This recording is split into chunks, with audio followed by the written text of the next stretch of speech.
সবার কি অবস্থা? সবাই শুধু গররা আর গররা, অরেঞ্জ গররা নিয়ে আসলাম। গররাটা কিন্তু অনেক সুন্দর বাচ্চাটা, কালকের কালেকশন আমার।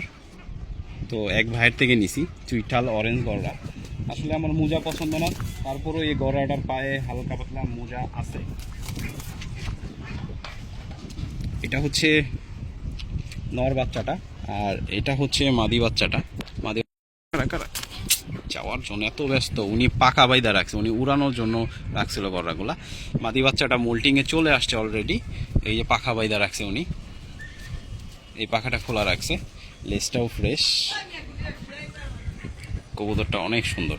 এগুলো কিন্তু আবার মনে করেন না যে সাদা সাদা না, কিন্তু এগুলো সব হচ্ছে মোল্টিংয়ে চলে আসছে, এই জন্য কবুতরটা এরকম। এই যে চান্দি মোল্টিংয়ে চলে আসছে, কবুতরটা কিন্তু অনেক সুন্দর। এটা হচ্ছে মাদি বাচ্চাটা, আর ওইটা হচ্ছে নর বাচ্চাটা। এখন গররাগুলো আমি দেখাই আপনাদের।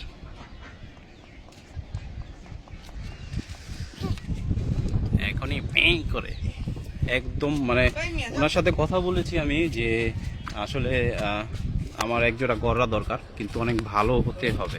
তো রোদ্রে যেহেতু আনছি, গররার চোখগুলো কিন্তু মণিগুলো ছোট ছোট হয়ে যেতেছে। আর পায়ের মোজাটা একটু দেখাই। পায়ের মোজাটা হচ্ছে এই দেখুন, পায়ের মোজাটা ভিজা, কালকে যখন আনছি তখনই ভিজা ছিল।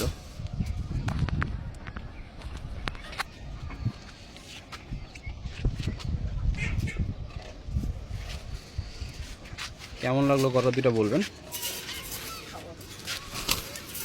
আমার নতুন কালেকশন, আর আমার যে গররাগুলো ছিল ওগুলো অনেক আগেই সেল হয়ে গেছে।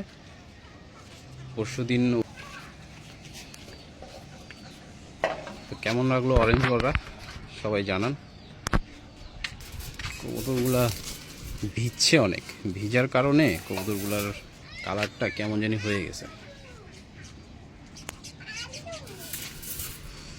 দুইটা বাচ্চাই আমার কাছে ভালো লাগছে।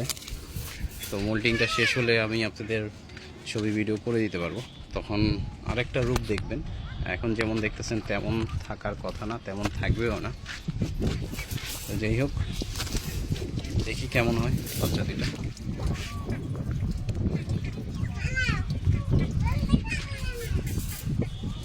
রেসারগুলা কার? রেসারগুলা উঠতেছে।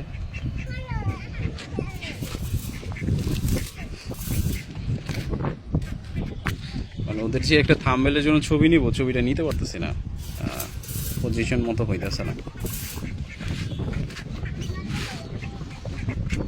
এই বাচ্চাটা এখনই ডাকে, এই বাচ্চাটা ঘুরে ঘুরে ডাকে। ওই বাচ্চাটা মাদি হওয়ার চান্স অনেক বেশি। আচ্ছা, নর্মাদি হইলেই হয় একটা।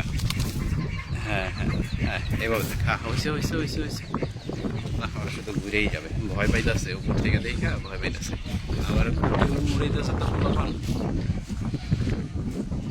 কেমন লাগলো গররাগুলা জানাবেন সবাই। ঘুরা দেখা। হ্যাঁ, এইভাবে ঘুরা থাক, তাও চলে। হ্যাঁ, এভাবে থাক, থাক থাক, লড়িস না লড়িস না। এই সুন্দর হয়েছে।